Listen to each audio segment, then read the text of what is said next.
அருட்பெருஞ்சோதி அருட்பெருஞ்சோதி தனிப்பெரும் கருணை அருட்பெருஞ்சோதி எல்லா உயிர்களும் இன்புற்று வாழ்க.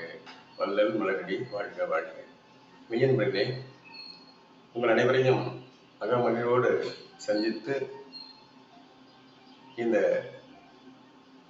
சேனல்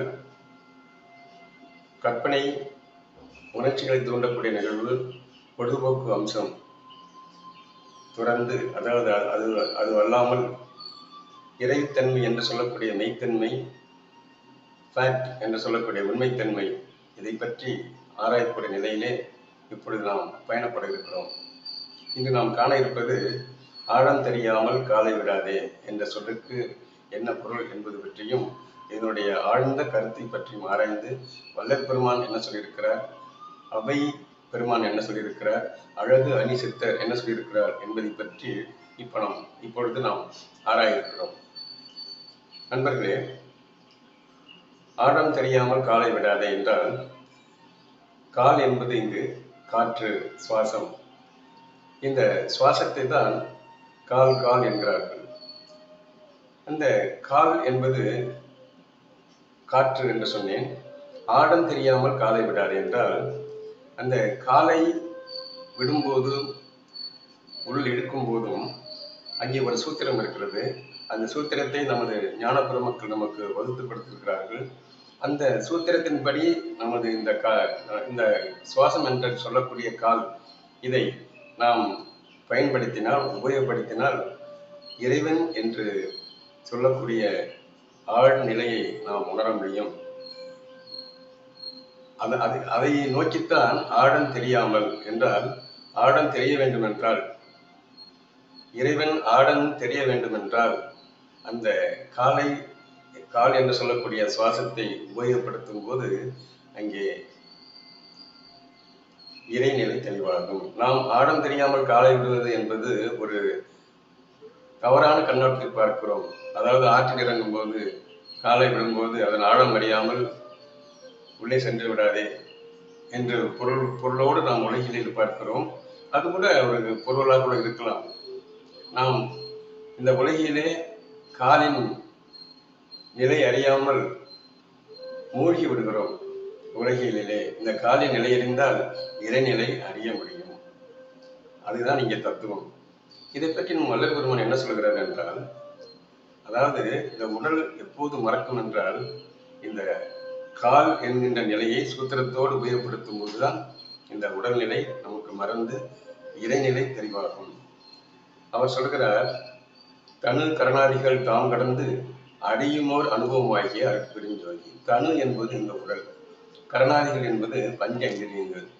அதாவது பார்த்தல், கேட்டல், நுகர்தல், சுவைத்தல், உணர்த்தல், தொடு உணர்வு என்று சொல்லக்கூடிய இந்த, அதாவது மெய்வாய் கண்முக்கு செவின்னு சொல்லக்கூடிய நிலையிலே பஞ்ச தன்மாத்திரைகளாக இருக்கும் தொடுதல், சுவைத்தல், பார்த்தல், கேட்டல், நுகர்தல் என்று சொல்லக்கூடிய இந்த பஞ்ச இந்திரியங்கள், பஞ்ச இந்திரியங்கள் மூலம் பஞ்ச தன் மாத்திரைகளாக மாறும்போது நாம் இந்த உலகிலே வாழ்ந்து கொண்டிருக்கிறோம், இறைநிலை தெரியாமல்.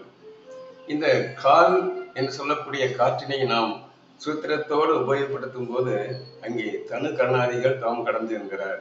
தனு கரணாதிகள் என்பது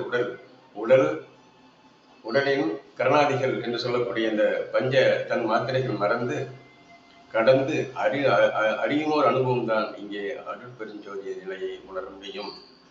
இதுதான் இங்கே தத்துவம். சரி, அதை பற்றி அழகணி சித்தர் என்ன சொல்கிறார் என்று கேட்டால், எட்டா புறவியடி ஈராறு காலடியோ விட்டாலும் பாட முடியும் என்கிறார். அந்த ஈராறு காலடி என்பது என்ன? 12 அங்குல காற்று. அதாவது இந்த புராண காற்று 12 அங்குலம் உள்ளே சென்று 8 அங்குலம் தான் உள்ளே ஈர்க்கப்படுகிறது. மீதி 4 அங்குலம் காற்று வீணாக போகிறது. இந்த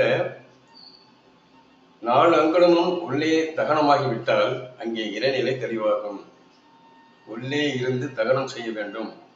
அந்த உள்ளே இருந்து தகனம் செய்யும் நிலைதான் இங்கே தவநிலை என்று சொல்லக்கூடிய பல முறைகள் இருக்கிறது. அந்த பல முறை தவநிலைகளிலே உள்ளதுதான் இங்கே நமக்கு ஞான பெருமக்கள் நமக்கு மறைமுகமாக பரிபாஷையாக சொல்லிக் கொண்டிருக்கிறார்கள். அவை பெருமான் என்ன சொல்கிறார்? மூலத்தில் தோன்றி முடிவில் இரு நான்காகி கால்வழியில் 12 காண் என்கிறார். அதாவது முடிவில் இரு நான்காகி என்றால் 8 அங்குலம் தான். 2 4 என்பது 2 4 8. 8 அங்குலம் தான் உள்ளே ஈர்க்கப்படுகிறது, மீதி 4 அங்குலம் இணக்கப்படுகிறது என்கிறார் அவை பிராட்டி. இன்னொன்று சொல்லுகிறார், வாயு வழக்கம் அறிந்து செறிந்து அடங்கில் ஆயுள் பெருக்கம் உண்டாம். அதாவது இந்த காற்றின் நிலையை உணர்ந்து அந்த காற்றை சுவாசத்தை சீரோடு இயக்கும் போது அங்கே ஆயுள் பெருக்கம். யாருக்காவது குறைந்த காலம் வாழ வேண்டும் என்கின்ற ஆசை இருக்குமா? எனவே நீண்ட காலம் வாழ வேண்டும் என்றால் இந்த வாயின் வழக்கம் அறிய வேண்டும், அந்த சூத்திரத்தை புரிந்து கொள்ள வேண்டும். அந்த சூத்திரத்தை புரிந்து கொண்டால்தான் அங்கே ஆயுள் பெருக்கம் உண்டாகும்.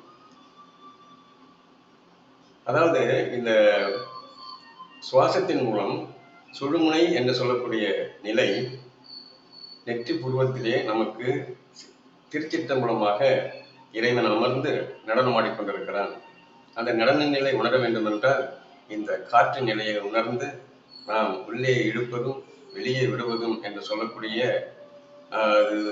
வடகலை இடகலை என்று சொல்வார்கள். அந்த வடகலை இடகலை என்று சொல்லக்கூடிய நிலையில இருந்து சுழுமுனையை சுழல வைத்து இயங்கச் செய்யும் போது அங்கே சுவாச நிலை மேம்படும்.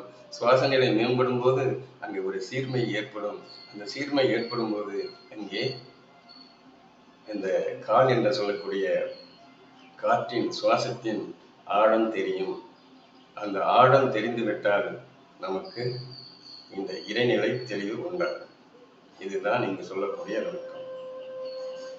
வாய் வழக்கம் அறிந்து செறிந்து அடங்கில் ஆயுள் பெருக்கம் உண்டாம் என்பதுதான் இங்கு அவ்வை பிராட்டியும் தனு கரணாதிகள் தாம் கடந்து அறியுமோர் அனுபவமாகி அருட்பெருஞ்சோதி என்கிறார். தனு கரணாதிகள், தனு என்பது உடல் மறந்து, கரணாதிகள் தாம் கடந்து என்றால் இந்த உடலில் உள்ள பஞ்ச இந்திரியங்கள் மூலம் பஞ்ச தன்மாத்திரை தோன்றுகிறது. அந்த பஞ்ச தன்மாத்திரையாகிய தொடுதல், சுவாசி அதாவது நுகர்தல், சுவைத்தல், கேட்டல், பார்த்தல் என்று சொல்லக்கூடிய இந்த நிலை மாறி இறைநோக்கோடு நாம் இந்த சுவாசத்தை மேற்கொண்டால் அங்கே இறைநிலை தெளிவு உண்டாகும் என்பதுதான் வல்லற்பெருமானும் நமக்கு சொல்கிறார். இந்த ஆழ்ந்த கருத்தை நாம் உணர்ந்து கொண்டோம் என்றால் உங்களிடம் விட்டு விடுகிறேன். நீங்கள் இந்த ஆழ்ந்த நிலையை அடைய வேண்டும் என்றால் தியானம் செய்ய வேண்டும். வல்லற்பெருமான் என்ன சொல்கிறார்? ஒரு நாளைக்கு 7.5 மணி நேரம் தியானம் செய்ய வேண்டும் என்கிறார். அந்த 7.5 மணி நேரம் தியானம் செய்யும் போது உங்களுக்கு நீங்கள் அந்த ஒளி தேகத்தை அடைய முடியும். ஒளி தேகம் அடைய வேண்டும் என்றால் இந்த காற்று நிலை உணர வேண்டும்.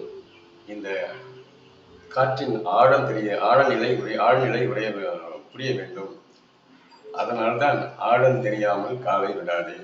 அந்த ஆழம் என்பது இங்கே ஒரு சூத்திரம், இறைநிலை அறியக்கூடிய சூத்திரம்.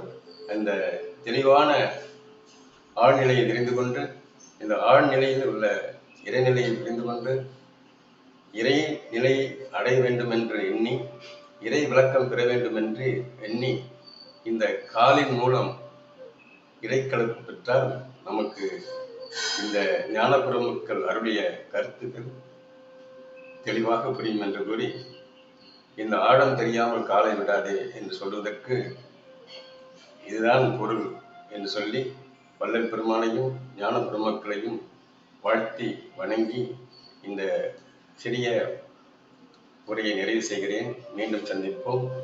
தயவுசெய்து முடிந்தால் சப்ஸ்கிரைப் செய்யுங்கள் என்று கூறி விடைபெறுகிறேன். மீண்டும் சந்திப்போம் நண்பர்களே.